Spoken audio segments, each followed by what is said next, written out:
Bună, sunteți pe canalul Lumea să fie și astăzi vom face slime. Deci avem aici mai multe steluțe, glicerină boraxată și lipici. Deci să începem. Acum vom pune lipiciul. Da, gata. Acum vom pune steluțele. Gata.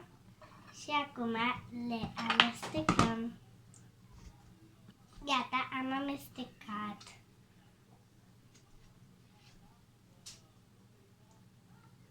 Și acum să punem glicerina.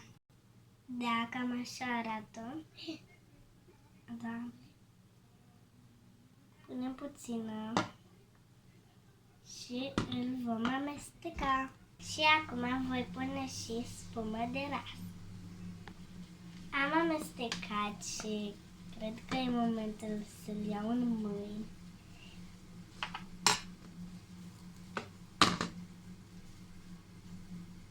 Nu se lipește și a ieșit foarte bine. Uitați-l, da? Și cam așa a ieșit slime-ul meu. Dacă vă place, puteți încerca și voi acasă. Și da. Pa, pa!